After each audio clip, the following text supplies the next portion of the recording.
안녕하세요.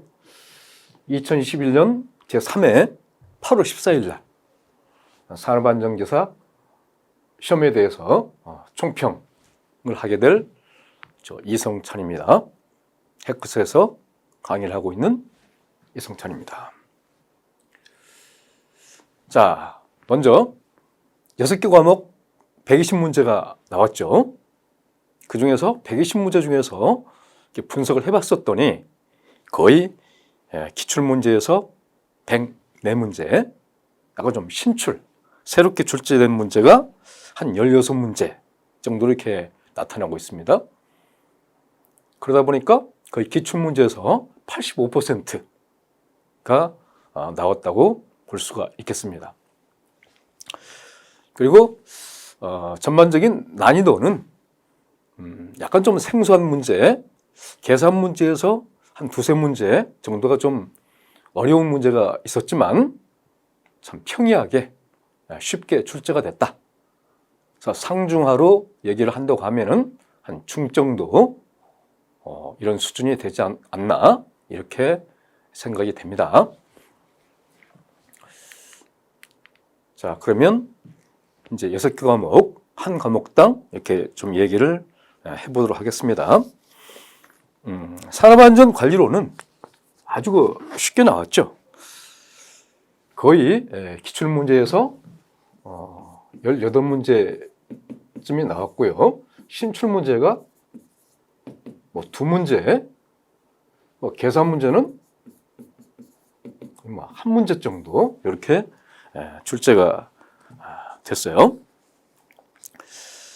자, 그 중에서 문제를 보게 되면 근로자 1000명 이상의 대규모 사업장에 적합한 안전관리 조직의 유형은, 자, 이런 문제는 뭐 직계식을 물어보거나 참모식을 물어보거나, 요거는 1000명 이상이니까 직계 참모식 조직이 되겠죠. 4번이 되는데요. 이거 꾸준히 계속해서 나오고 있는 그런 문제가 되겠습니다. 자, 신출 문제가 2문제 중에서 산업안전보건법령상 명시된 타워 크레인을 사용하는 작업에서 신호 업무를 하는 작업 시 특별교육 대상 작업별 교육 내용이 아닌 거. 여기 좀 새롭게 하나가 좀 출제가 됐네요. 타워 크레인, 신호수, 특별교육, 교육 내용. 그 다음에 또 하나가 있다고 하면은 보호구 안전인증 고시상 추락방지대가 부착된 안전대 일반 구조에 관한 내용 중 틀린 것은, 이 정도가 좀 새로운 문제라고 좀 볼 수가 있겠고요. 자, 하인리 재구성 비율 중 무상해 사고가 600건이라면 사망 또는 중상 발생 건수는, 자, 이 문제도 꾸준히 나오고 있는 거죠. 하인리의 재구성 비율은 1대 29대 300이죠. 그 300이 무상해 사고니까 현재 무상해 사고가 600건이라고 했으니까 사망 또는 중상의 비율은 1대 29대 301. 1대 29대 300에서 1에 해당되는 거잖아요. 무상해 사고가 지금 600건 발생했으니까, 자, 사망 중상은 2건이 되는 거죠. 자, 이런 문제가 있었고요. 자, 다음에는, 자, 위험예지 훈련의 진행 순서 바르게 나열된 거. 아주 꾸준히 계속 나오고 있는 문제죠. 2차 시험에서도 위험예지 훈련의 4단계를 순서대로 쓰시오. 이렇게 출제가 되고 있고요. 또 내빈의 행동에 관한 식을 올바르게 표현하는 것은 B = FPE. 이번에는 이렇게 출제가 됐지만 B = FPE 중에서 B는 무엇이냐? P는 무엇인가? E는 무엇인가? 꾸준히 출제가 되고 있는 그런 문제죠.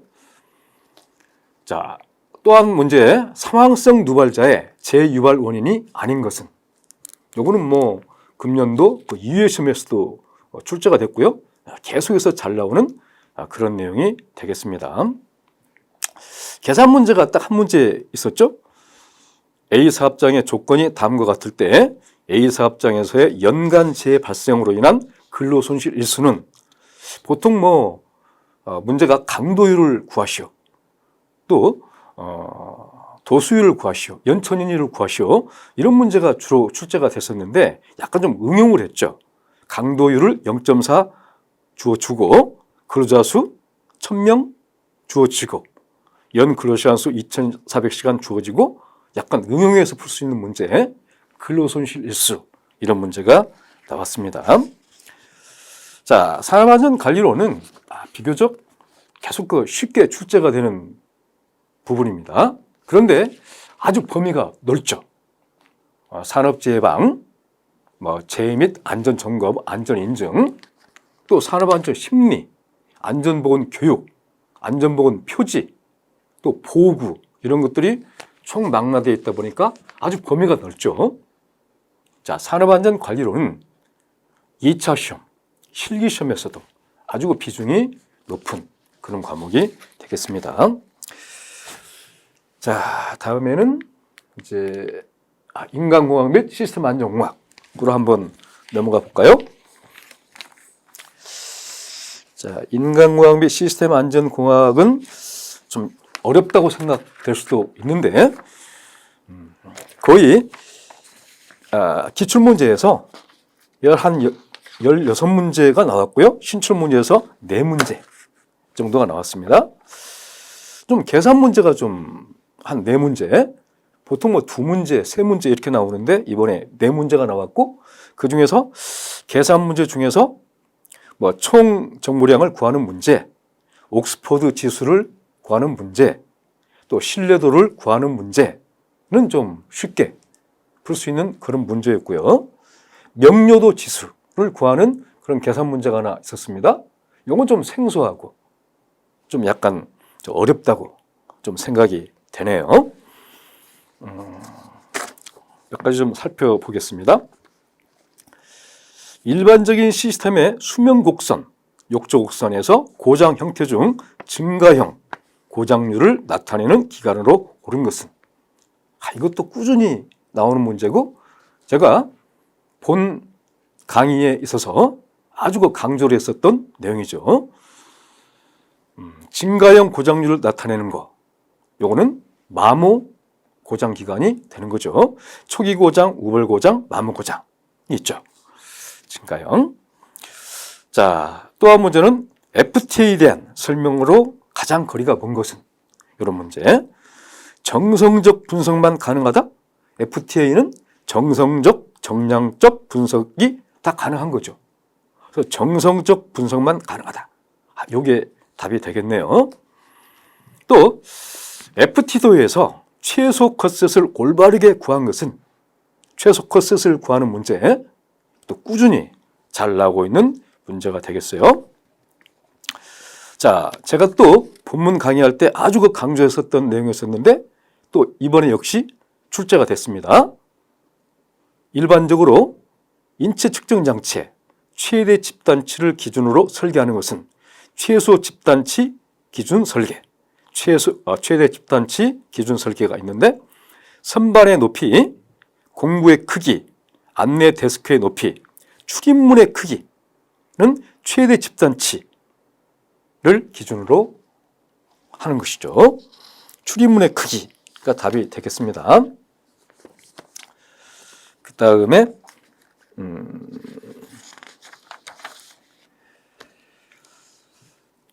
자, FTA에서 사용되는 사상 기호 중 결함 사상을 나타내는 기호를 옳은 것은? 이런 문제가 있었죠. 결함 사상을 나타내는 것은 이거 있었죠. 결함 사상, 기본 사상, 통상 사상 이런 거 문제 꾸준히 잘 나오고 있죠. 좀 비교적 생소한 문제가 하나 있었는데요. 정보 수용을 위한 작업자의 시각 영역에 대한 설명으로 옳은 거, 이런 문제는 거의 좀 생소한 그런 문제가 되겠습니다. 자, 계산 문제 중에서 신뢰도 구하는 문제, 쉽게 구할 수가 있었다고 했었죠. 자, 또 한 문제. 여러 사람이 사용하는 의자의 좌판 높이 설계 기준으로 옳은 것은? 이 내용도 답은 5% 5급 높이가 되죠. 이 내용도 제가 본문에서 강의할 때 아주 강조했었던 그런 내용이 되겠습니다. 자, 이번에는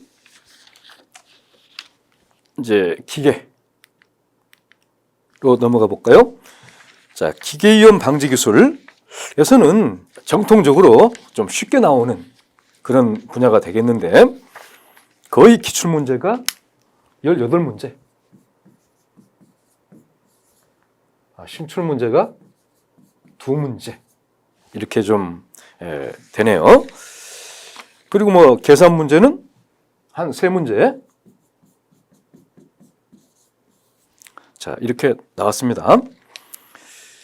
자, 뭐 심출 문제라고 제가 이렇게 분류를 했는데 그 중에 하나가 산업안전보건법령상 사업장 내 근로자 작업 환경 중 강렬한 소음 작업에 해당하지 않는 것은, 자, 이거를 내가 신출 문제로 분류한 이유가 요거는 인간공학에 자주 출제가 됐었던 그런 문제였거든요. 근데 기계위험 방지 기술에 이게 서로 이렇게 교차 출제가 되고 있죠. 자, 보기에가 85데시벨 이상의 소음이 1일 10시간 이상 발생하는 작업. 요거는 뭐 강렬한 소음 작업이 아니죠. 자, 90데시벨 이상의 소음이 1일 8시간 이상 발생하는 작업. 95데시벨 이상의 소음이 1일 4시간 이상 발생하는 작업. 100데시벨 이상의 소음이 1일 2시간 이상 발생하는 작업. 강렬한 소음 작업에 들어갑니다. 85데시벨은 강렬한 소음 작업 기준에 없는 거죠. 자, 그런 문제가 있었고요. 자, 이것도 제가 본문 강의할 때 아주 강조했었던 내용 중에 하나인데 작업 시작 전 점검사항이 꼭 한 문제씩 잘 나오죠. 이번에도 출제가 됐었는데 프레스의 작업 시작 전 점검사항이 아닌 거. 또 출제가 잘 되는 것은 크레인, 지게차, 압력용기, 작업 시작 전 점검사항. 그런 내용들은 꾸준히 잘 나오고 있는 것입니다. 자, 계산 문제 중에서 동력 전달 부분의 전방 35cm 위치에 일반 평형 보호망을 설치하고자 한다. 보호망의 최대 구멍의 크기는 몇 밀리인가? 자, 평형 보호망을 설치하고자 할 때는 식을 y = 6 플러스 0.1x 요 식을 대입한다고 했었죠. 자, 35cm 위치, 그게 지금 35cm가 x값이 되는 것이죠. 자, 우리는 갖다 y를 갖다 구하는 거죠. 보호망의 최대 구멍의 크기. 그러니까 6 플러스 0.1 곱하기, 자, 몇 미리인가 이렇게 물어봤죠. 그러니까 35cm를 350 미리 이렇게 이제 하게 되면 답은 41mm가 되는 거죠. 그래서 어떤 롤러기에 가드에 설치하고자 한다. 그럴 경우에는 식을 6 플러스 0.15x y = 롤러기는 이 식을 대입하는 거죠. 자, 이번에는 이 식을 이용해서 푸는 문제가 나왔죠. 그 다음에 뭐 안전율 구하는 문제, 아주 너무 쉽죠. 그런 문제가 있었고요. 또 계산 문제 중에서 지게차, 그러니까 무게 중심까지 최단 거리는 최소 몇 미터를 초과해야 하는가. 이것도 다 본문에 들어있었던 내용이었었고 또 기출문제에서도 나왔었던 그런 문제죠. 자, 밀링 작업 시 안전수칙에 관한 설명으로 틀린 것은 밀링 작업 시 안전수칙, 선반 작업 시 안전수칙, 이 두 개는 아직 교대로 계속해서 꾸준히 나오는 그런 문제가 되겠어요. 자, 산업안전보건법령상 보일러 방호장치로 거리가 가장 먼 것은 고저수위 조절장치, 아웃트리거, 압력 방출장치, 압력 제한 스위치. 답은 아웃트리거가 되죠. 아웃트리거는 어떤 사다리에 필요한 거죠. 아웃트리거가 되겠습니다.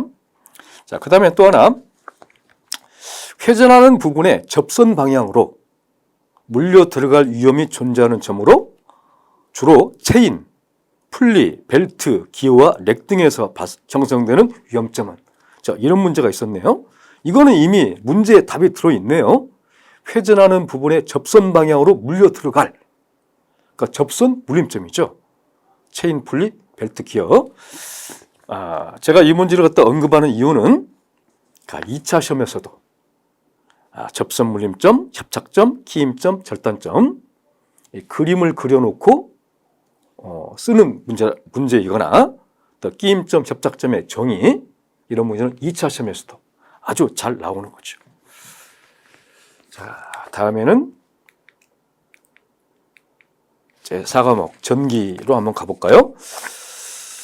제가 보기에 이 6개 과목 중에서 가장 좀 난이도가 높은 좀 어렵게 출제가 된 부분이 이 전기위험 방지 기술이라고 좀 생각이 됩니다. 전기위험 방지 기술에서는 이 계산 문제도 많이 나왔었고요. 자, 기출 문제가 16문제, 신출 문제가 4문제, 신출 문제가 좀 많이 나왔어요. 그다음에 계산 문제도 거의 한 5문제 이렇게 나왔고 6개 과목 중에서 제일 좀 어려웠었다고 생각이 좀 됩니다.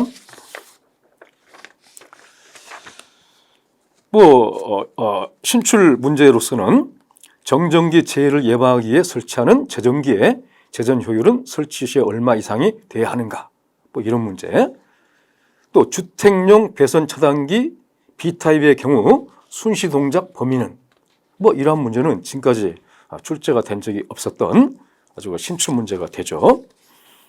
또 계산 문제 중에서 어떤 허용 사용률, 교류학 허용적계 허용 사용률을 구하는 문제, 그건 꾸준히 나왔었던 문제고요. 쉽게 풀 수 있었던 문제고, 또 필요기에서 보호 여유도는 몇 프로인가 이 구하는 문제, 이것도 계속해서 나왔었던 그런 문제죠. 그 다음에 제가 이제 본문 강의에서 아주 강조했었던 내용, 잘 나오는 내용, 이번에도 또 출제가 됐네요. 욕조나 샤워 시설이 있는 욕실 또는 화장실에 콘센트가 시설되어 있다. 해당 전로에 설치된 누전 차단기의 전격 감도 전류와 동작 시간은, 자, 욕실 또는 화장실에 설치하는 누전 차단기 전격 감도 전류는 15mA 이하. 그 다음에 동작 시간은 0.03초 이하가 되는 거죠. 계속해서 잘 나오고 있는 문제예요. 또 인체 저항을 500옴이라 한다면 심실세동을 일으키는 유망계 에너지는 몇 줄인가? 이 문제도 계속해서 잘 나오는 계산 문제 중에 하나죠. 이 문제는 2차 시험에서도 이 계산 문제가 잘 출제가 되고 있습니다. 그다음에 또 비교적 신출 문제로 내압 방폭용기 D에 대한 설명으로 틀린 것은, 이 문제는 좀 지금까지 출제가 된 적이 없었던 좀 생소한 문제가 되겠습니다. 자, 이제 5과목 화학설 위험 방지 기술로 넘어가 볼까요? 전기 위험 방지 기술. 그 다음에 이제 인간과학이 약간 좀 어려웠다고 좀 생각이 되고요. 화학설비 위험 방지 기술도 이 전통적으로 상당히 좀 어렵게 출제가 되는 과목 중에 하나였었거든요. 근데 이번 시험에서는 아주 쉽게 출제가 됐어요. 자, 화학설비 위험 방지 기술은 거의 기출 문제에서 17문제.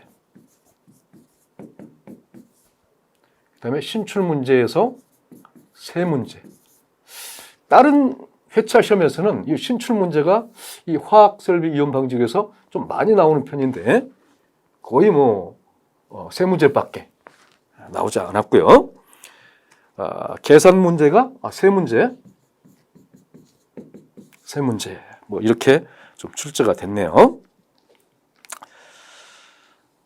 다음 중 그 중에서 문제, 고체 연소의 종류에 해당하지 않는 것은 표면 연소, 증발 연소, 분해 연소, 예혼합 연소. 예혼합 연소는 기체 연소에 들어가는 거죠. 그래서 4번이 되겠네요. 자, 신출 문제 이렇게 하나 볼 수 있는 것은 가연성 물질을 취급하는 장치 중 포지하고자 할 때 잘못된 것은 포지. 이런 문제는 좀 새로운 문제가 되겠어요. 자, 계산 문제 중에서 약간 좀 어렵다고 생각되는 문제, 한 문제는 공기 중에서 A가스의 폭발 한계는 2.2 볼프로이다. 이 폭발 한계 값을 기준으로 하여 표준 상태에서 A가스의 공기의 혼합기체 1세제곱미터에 함유되어 있는 A가스의 질량을 구하면 약 몇 g인가? 이거는 좀 비교적 새롭게 생소한 그런 문제가 되겠습니다. 자, 꾸준히 잘 나오고 있는 문제. 또 제가 본문 강의할 때 아주 강조했었던 내용인데 이번에 또 역시 출제가 됐습니다. 폭발을 기상폭발과 응상폭발로 분류할 때 기상폭발에 해당하지 않는 것은 기상폭발, 분진폭발, 혼합가스 폭발, 기상폭발에 해당되죠. 분무폭발 해당되죠. 수증기 폭발, 이 수증기 폭발은 응상폭발에 해당되는 거죠. 그래서 기상폭발에 해당하지 않는 것은 수증기 폭발이 답이 되죠. 기상폭발에 또 하나 해당이 된다고 하면은 분해 폭발이 있죠. 분진, 분무, 분해, 혼합가스 폭발이 있습니다. 자, 제가 또 좀 생소한 문제, 신출 문제로 좀 분류했었던 문제가 건조 설비의 구조물, 구조 부분, 가열 장치, 부속 설비로 구분할 때 다음 중 부속 설비에 속하는가? 이 문제도 좀 새로운 문제라고 하겠습니다. 자, 꾸준히 잘 나오는 문제. 이 문제죠. 산업안전보건법령상 위험 물질의 종류에서 폭발성 물질 및 유기과사물에 해당하는 것은 또는 물 반응성 물질 및 인화성 고체에 해당하는 것은 해당되지 않는 것은 꾸준히 나오는 그런 문제예요. 폭발성 물질 및 유기과사물에 해당하는 것은 디아조 화합물이죠. 자, 보기에가 황린, 알킬 알루미늄, 마그네슘 분말 그 세 가지는 물 반응성 물질 및 인화성 고체에 해당이 됩니다. 다음에 자, 또 하나 내가 강조하고 싶은 그런 문제, 본문 강의할 때 강조했었는데 이번에 또 나왔습니다. 반응기를 조작 방식에 따라 분류할 때 해당하지 않는 것은 반응기, 조작 방식, 회분식 반응기, 반회분식 반응기, 조작 방식에 따른 분류죠.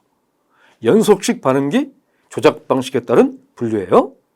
관형식 반응기, 요거는 반응기를 구조 방식에 따라 분류할 때 해당되는 사항에 들어갑니다. 그래서 답은 관형식 반응기 4번이 되겠네요. 자, 화학설비 이온 방지 기술. 이번 시험에서는 아주 좀 쉽게 출제가 됐어요. 자, 이제 마지막으로 자, 6과목 건설안전 기술. 전통적으로 쉽게 출제가 되고 있죠. 기계위험 방지 기술, 건설안전 기술, 산업안전 관리론은 아주 점수를 거의 한 85점 이상 이렇게 맞춰야 되는 그런 과목이라고 생각이 되고요. 자, 이번에도 예가 아니고요. 거의 기출문제가 19문제. 거의 기출문제에서 다 나왔다고 보시면 되고요. 신출문제는 한 문제, 또 계산문제도 한 문제. 이렇게 출제가 됐네요. 계산문제는 좌굴하중을 구하는 그런 문제가 나왔는데 기출문제에서 몇 번 나왔었던 문제이기 때문에 쉽게 풀 수 있는 그런 문제였습니다. 자, 몇 가지 문제를 한번 볼까요?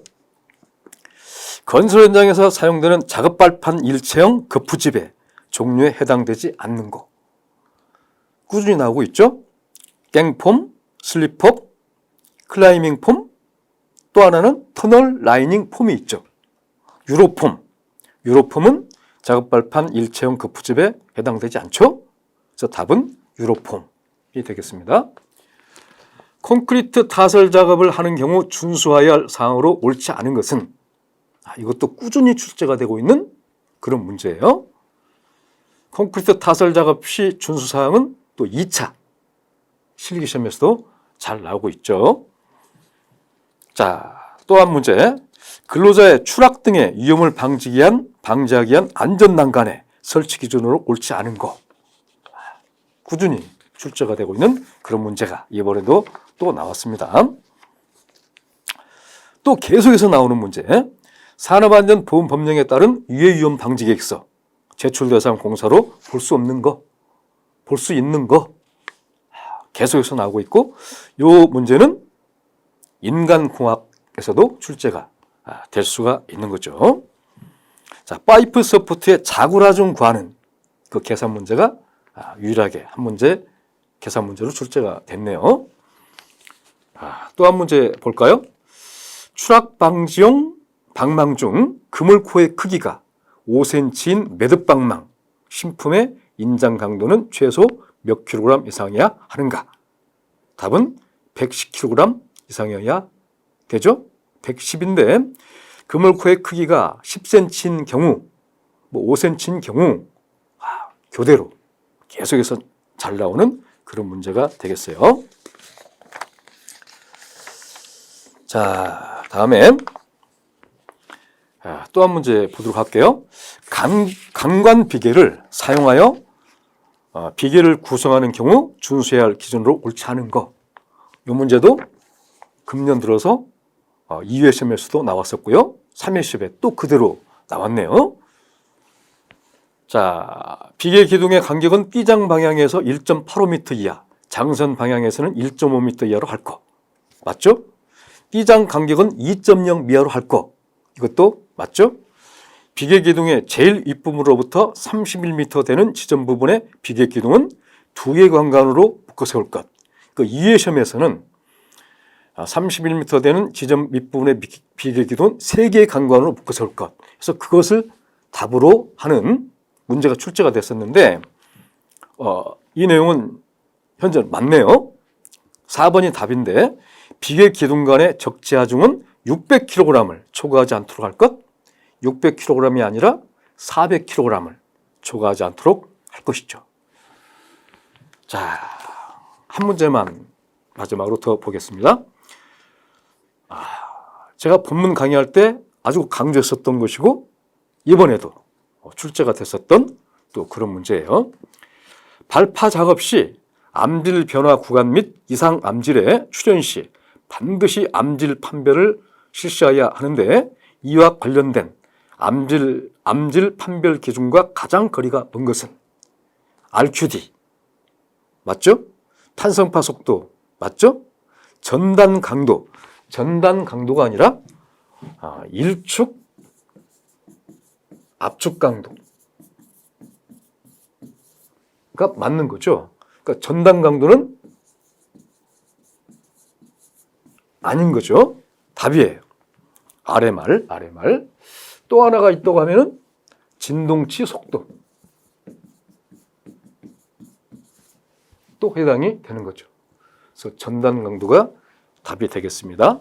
3번이 되겠습니다. 자, 이렇게 해서 각 과목별로 단번께 분석을 해봤습니다. 이제 곧 각 답안이 이제 발표가 될 것이고요. 60점, 또 70점, 80점 이렇게 맞으신 분들은 이제 2차 실기 시험 대비를 하는 게 좋겠습니다. 10월 달에 있죠? 바로 내일부터, 모레부터 이렇게 준비를 하게 되면 한 2달간의 여유가 있는데 합격자 발표 이후에 내가 합격 여부를 보고 시험을 2차 실기 시험을 학습을 하겠다. 그렇게 되면 한 보름 정도 그 손실이 일수가 발생하죠. 그래서 바로 하는 게 좋겠고요. 자, 2차 실기 시험에서는 정말 정확히 이제 주관식으로 쓰는 거잖아요. 그래서 정확한 학습, 정확한 암기 자꾸 써보고 계속 써보고 기출 문제도 풀어보고 하는 게 아주 좋겠다는 생각이 들겠고요. 자, 혹시 내년 필기시험을 대비하실 분들은 내년 필기시험이 보통 1회 시험이 3월 초에 있습니다. 그래서 금년도 요 3회 출제 경향 분석을 참고하시고, 다시 말하는데, 자, 첫 번째 안전관리로는 아주 좀 비교적 쉽게 출제가 되는데 2차 실기시험과 아주 관계가 되기 때문에 본문을 충실히 보시고, 또 예상 문제에서 내가 틀렸다 그럴 경우에는 이제 X 표시를 하는 거죠. 그래서 뭐 2번, 3번을 계속 갖다 보고 기출문제를 봐주고요. 또 기계위험 방지기술, 건설안전기술에서는 좀 평이하게 쉽게 출제가 되는 부분이기 때문에 거의 한 80점 이상, 85점 이렇게 맞아야 되겠다. 이렇게 좀 목표를 세우고요. 자, 약간 좀 어렵게 좀 출제가 된다고 하는 전기위험 방지기술, 또 인간공학 및 시스템 안전공학, 또 화학설비위험 방지기술은 더욱더 철저히 적중 문제, 본문에 있는 적중 문제, 교재 철저히 갖다 풀어보셔야 되겠고요. 그것도 동그라미, 세모, X 표시를 하시면서 동그라미 표시는 이제 더 이상 안 봐도 되겠다. 세모는 한 2번 정도 봐야 되겠다. X 표시하는 것은 한 3번 정도 봐야 되겠다. 이런 전략을 구사하면서 기출문제를 거의 한 5년 정도의 기출문제를 정확히 풀어보는 것이 합격에 큰 도움이 되겠습니다. 자, 여기까지 총평 강의를 마치겠습니다. 수고하셨습니다.